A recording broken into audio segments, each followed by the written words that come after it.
Vancouver is a great place to live, and for those who choose to try it out, it can offer a lot, from the beauty of it, all to the outdoor activities or the landmarks, to the rain. But just like when you move anywhere new, there'll most likely be a few things that you'd wish you'd known before taking the leap.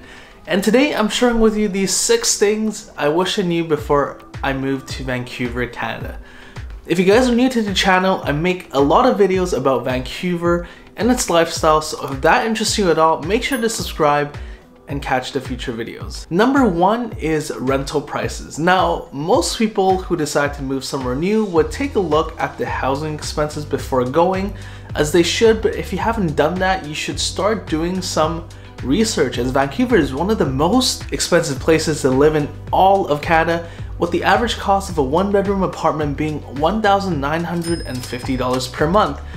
I've got a few Vancouver apartment tour videos that I'm looking to make. Definitely, I'll link them up once I get those finished. And since the average rent here is so high, it's actually the reason that over 70% of people have 1 or more roommates. Financial experts say that we should spend around 1/3 or 30% of our income on housing expenses. And if we do the math real quick, if you made $80,000 a year, you would be able to afford a $1,150 a month apartment. $80,000 minus the tax paid throughout the year divided by 12 for each month of the year leaves you with around $6,000, and $6,000 divided by 3 is $2,000, which is about 1/3 of your income. Now, a lot of people ask me how much they would need to make to be able to have their own place, and I usually show them that equation. If you're pretty early on in a career like myself, then it's not too realistic to try to find your own place in Vancouver yet, but if you're near or over that 6-figure mark, then you shouldn't have a problem finding your own place at all. Number 2 is the weather and the overreaction that people talk about Vancouver, like rain, rain, rain, rain, rain, sun, rain, rain, rain, rain, rain, rain, rain, and some more rain. And if you look anywhere on the internet for info about Vancouver, you will undoubtedly come across people warning you about the battle with rain that you're gonna have to face. But since I moved here around 4 years ago, I completely forgot about what I had read on how much it rained, because it seemed relatively the same as everywhere else that I've lived in. It can sometimes rain for several days straight, yes, but it is common only in a couple of months of the year, for being called Vancouver or the wet coast from time to time, especially in the fall months. It's not actually as bad as they make it out to be, although it can snow in the winter time, very rarely, but it can sometimes, and the temperatures are never anything crazy. For first-time Vancouverites, the amount of snow that we get may come as a surprise to some, but if you're someone who's familiar with snow or lived in a place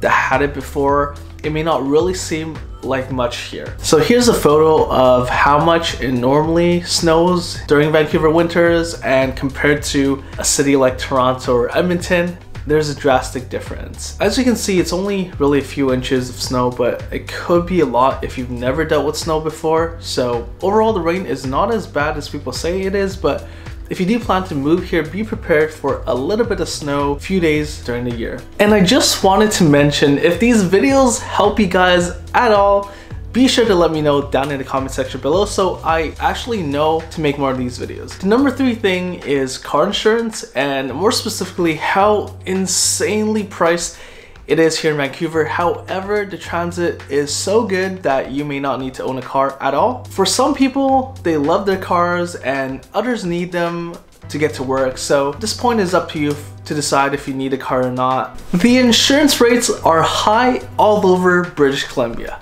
but for younger drivers, inexperienced drivers especially, it's even worse. For example, I'll show you guys what I pay for my car, and as you guys know, I drive a 2021 Lamborghini Aventador.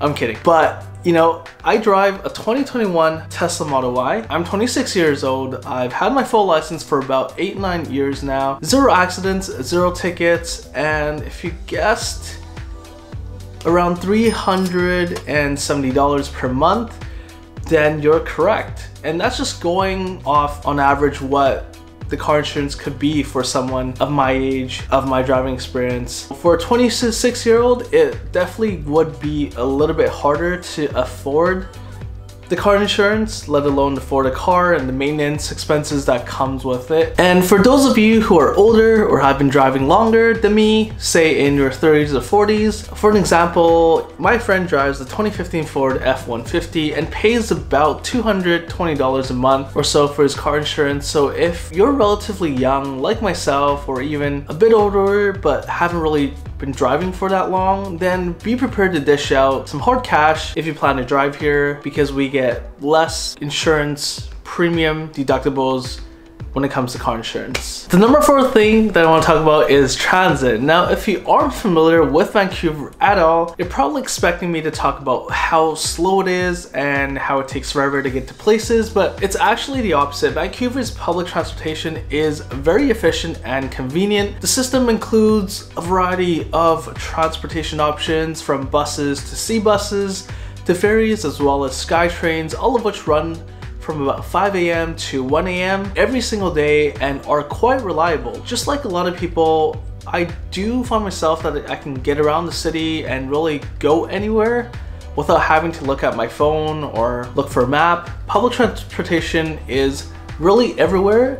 And for those of you wondering how much transit actually costs, it can range from about $100 a month, but it could go up to $177 a month or even more, depending on how broad of an area you need to travel between. On top of the transit system being very good, Vancouver is also ranked 18th as being one of the most bike-friendly cities in the entire world. Personally, I'm not a cyclist myself, but I know several people who replace their cars with a bike when they move to Vancouver, and when they do need a car, they rent out an Evo or something like that for the time needed, which is actually quite affordable. The main takeaway here from this point is that depending on where you live in Vancouver, you may not need to own a car at all. The number 5 thing I want to talk about is making new friends and how difficult it can be. A friend of mine recently moved from Australia and pointed this out to me, and I've never thought about it because I've known people in Vancouver all my life. She said it can be actually quite difficult to make new friends outside of work or school, and then moving here alone can be tough because since rent expenses are so high here, around 80% of people who move here do not move alone, meaning they already have roommates or friends they're with, making them less likely to be on the search for new friends all the time. Majority of the time people move somewhere new,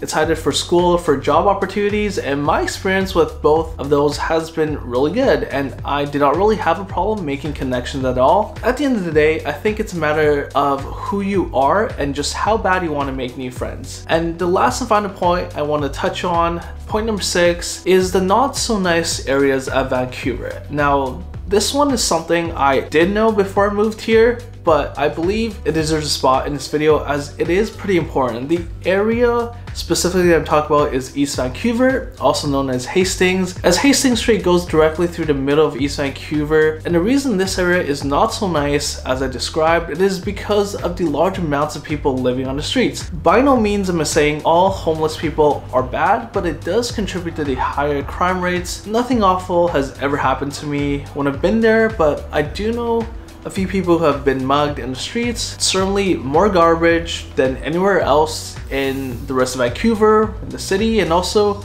you really have to watch out for needles and where you're stepping, things like that. I don't want to make this sound worse than it is because when I go there, I feel relatively safe. I just try to be more alert or stay away from that place. When I go there at night, I probably will have my earbuds in, things like that. You know, most of the time, I'm most likely just passing by the area or driving by. I try to avoid that area at all because there's just no reason for me to go there. But yeah, that's pretty much it. That's just an area that I don't go to unless I need to go there, which again, never really happens. And those are the 6 things that I wish I would have known before I moved to Vancouver. And overall, there's hundreds and thousands times more reasons as to why you should live in Vancouver than why you shouldn't, because if it wasn't a good place to live in, then trust me, I wouldn't be here. If you guys enjoyed this video or found it helpful in any way, please let me know down in the comment section below and leave a like on this video so I know to make more of these videos